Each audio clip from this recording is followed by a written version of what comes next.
Environmental Science Public Ownership GIS UAS Primer.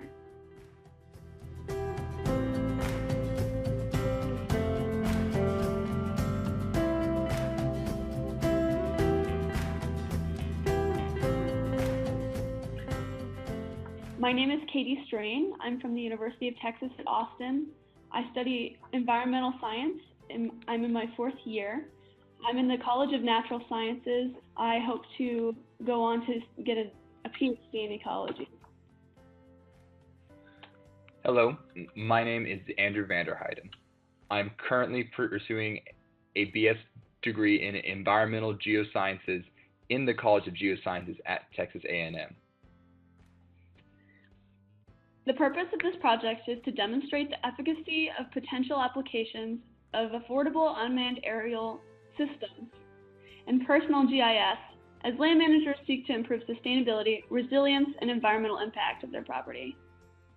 Okay, so Andrew, our problem is that a history of fire suppression and overgrazing in Texas has caused conditions favorable to woody encroachers such as ash juniper or juniperus species to convert grassland into woodland and to dominate previously open areas. This decreases the foraging value of the land and for many landowners decreases accessibility of their property. Many Central Texas landowners clear their juniper on their property to preserve valuable open areas.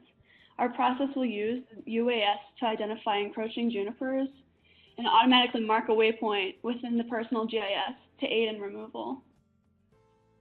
So the equipment we used was a DJI Phantom 3 drone, a personal Garmin GPS unit, and the Drone Deploy online service.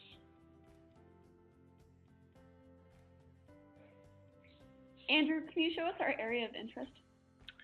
Yes, so our study site was in Rumley, Texas, northwest of Austin.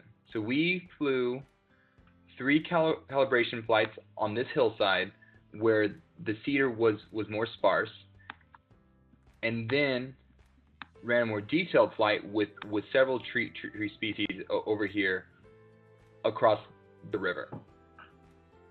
So why do you remove cedar on your property?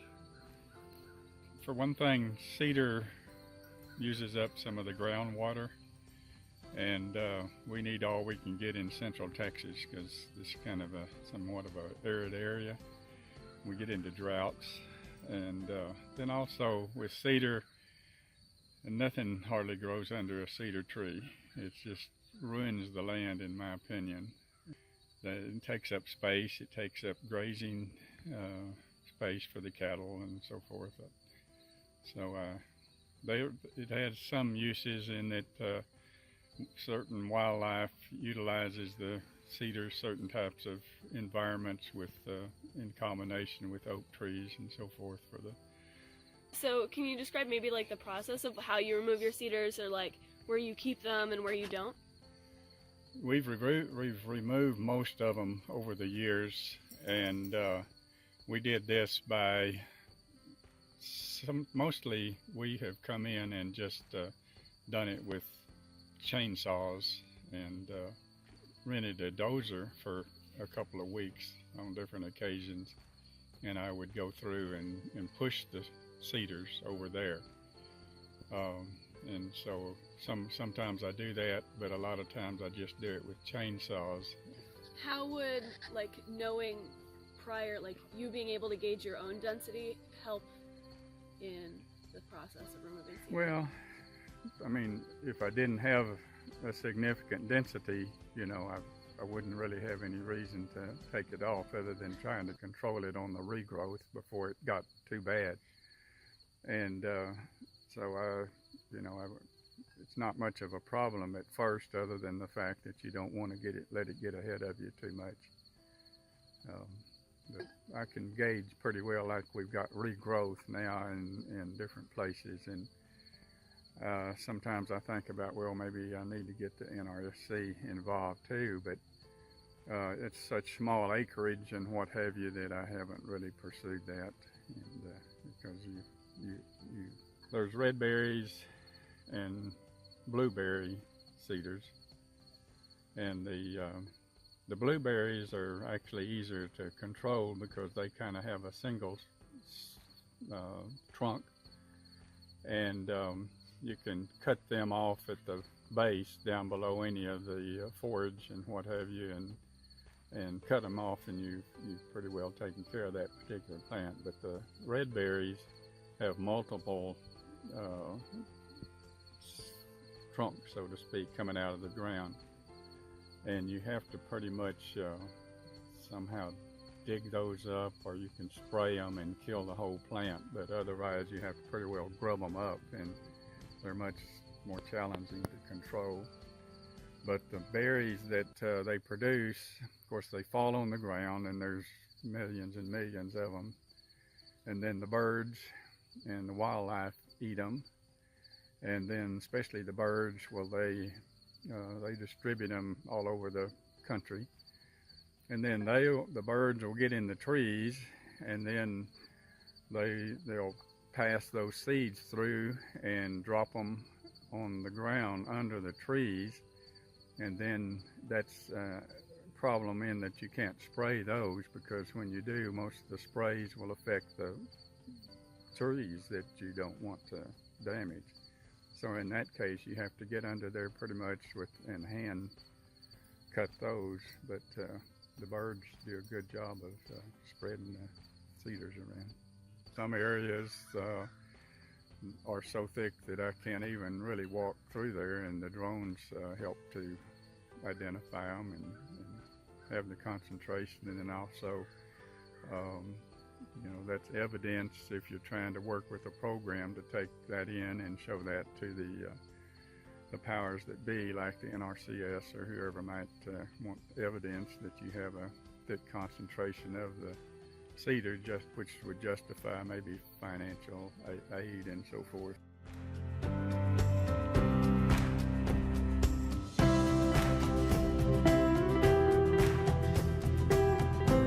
At our calibration site, we had 3 different juniper flights at 3 different altitudes to see if there was a difference in the resulting image, but there wasn't. We looked at NDI or VARI, but it's an indicator of plant health.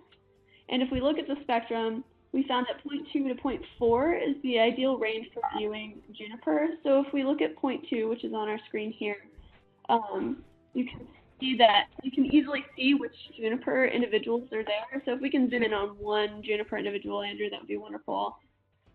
So you can see these 2 images. If you can toggle between the 2D map and the plant health, you can really pick out which are junipers in this plant health image. Mm-hmm. And what was really interesting, Katie, was how the cedars could even poke out in some of these thickets of other trees here. Mm-hmm. Yeah, and so we were interested in wondering, because Mike was describing how the seed dispersal from birds can cause undergrowth underneath larger canopy like live oak. And so when we look at these live oaks here, you can see little green splashes. So we were interested in knowing if this was a false positive or if it was actually cedar regrowth. So we did cross-section this image with 5 sections. And between the junipers that we did count in our transect, and then the junipers that Andrew, you counted in this image, we found that we had a 95% capture rate of the junipers that were in this area. So if we want to zoom over to our test flights, we looked at an area that was a little bit more dense with like more variety in the vegetation community. Dr. Mulliken has done a really good job of clearing on this site. So if you look at the plant health index, it's pretty sparse, even though the vegetation is very thick. So he has been doing some work in this area. But we can still see some clear examples of cedar over here on the riverbank here. You can see this individual tree here. If we turn on plant health, it shows up very, very clearly. Yeah, and you can see these large individuals, and if you go to, there's in the center of this image, there's a live oak thicket that we're really interested in, because we do see in the center of the live oak, right here, that there is a lot of green picked up on the plant health map. So we're really interested in seeing, once again, if these false positives are truly juniper undergrowth or if they are just a false positive. So in order to assess this, Andrew, you and I went out and tagged 20 individuals for each of the 3 predominant species that we saw. What species were those? We saw ash juniper, cedar elm, and live oak, which are the 3 that made up the most of the vegetation community here. Mm-hmm. And then this could really be a important and powerful tool for a lot of landowners. It could have a lot of applications.